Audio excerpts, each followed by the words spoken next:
Welcome to Simplifying an Order of Operations with Absolute Value. This is the introductory lesson. And so it's a brand new concept. We're going to be solving and graphing with this as well. So for any real number, and those are the numbers that we deal with, the absolute value is written as, and these are what we call the absolute value bars. So we want to make them a little bit longer so they don't look like ones, but they do need to be vertically straight lines. And it's always positive. So the easiest way that we kind of explain it is we just look at absolute value as a distance concept, right? The distance from point A to point B, right? So whether we're going to the right or to the left, right? We don't say negative distances, right? We're just going in a different direction. So the absolute value of 5 is 5. And the absolute value of negative 5 is also 5. And I kind of liken it, I guess, this is kind of a little bit of a number line map sort of thing, right? So we've got Swift Current, Moose Jaw, and Regina. So if I said, well, what's the distance between Moose Jaw and Regina, right? You'd say 72 kilometers. I think that's city center to city center, by the way. But if I said, okay, well, what's the distance between Swift Current and Moose Jaw? You would not say negative 177 kilometers, even though we're going the other direction, right? You would say it's 177 kilometers. So, whoops, got a couple of just introductory concepts to deal with. So it says write the real numbers in order from least to greatest in their original form. So the numbers are always going to be separated by commas, and of course they come in pairs, right? So here we're dealing with the absolute value of negative 6.5, which is 6.5, because we're going to look at that as a distance. These two do not go with the 5, because this one goes with this one, and this one goes with this one. So the 5 is just a 5. The absolute value of 4.75 is 4.75. So whether you want to write it or not, it's entirely up to you. This is, look at the commas, negative 3.4. That's going to stay a negative, because there are no absolute value bars that surround it. Here there are, though. So the absolute value of negative 12 over 5 is going to be 2.4. The absolute value of negative 0.1 is going to be 0.1.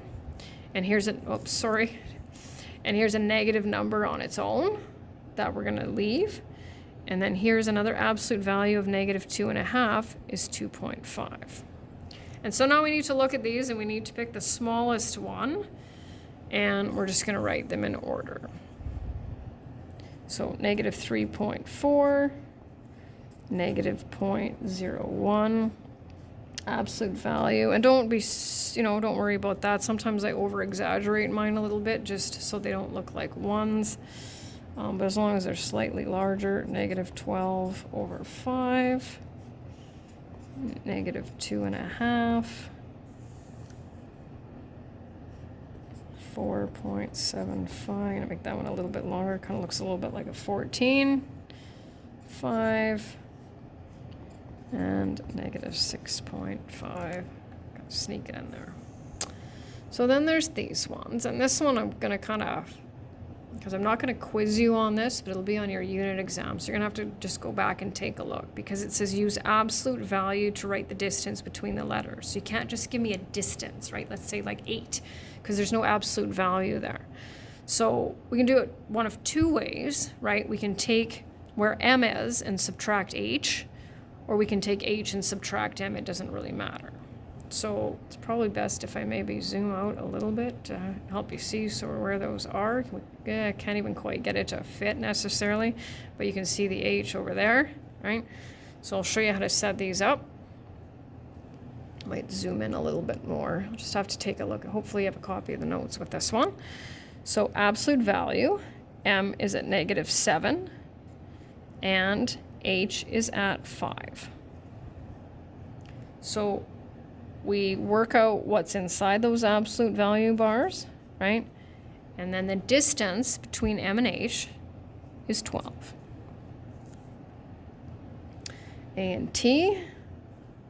So you can see A here, and it says leave your answers in simplified proper or improper form. So we've got negative 3.5, which is that, minus T, we can see is sitting at 3 over 2, right? We've already got a common denominator, so we'll subtract the numerators, keep the denominator the same, right? So then we end up with an absolute value of -5, which is 5.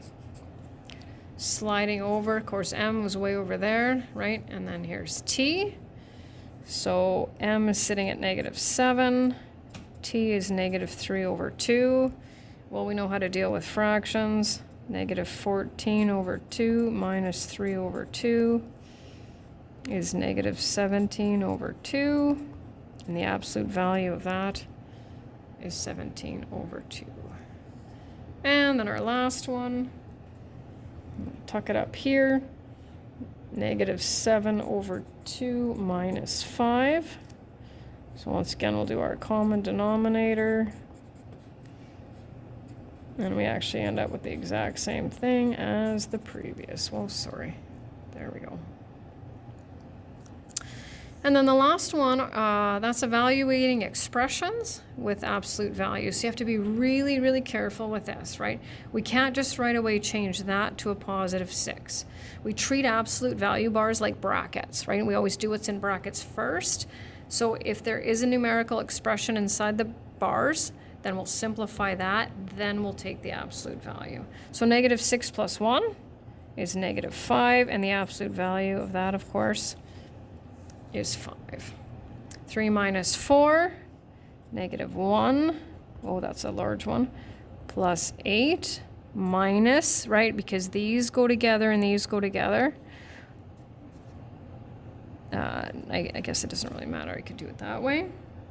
Okay, absolute value of -1 is 1, plus 8, minus 5, gives me 4.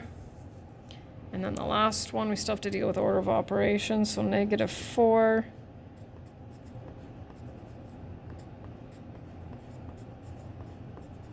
We always do exponents before we do multiplication.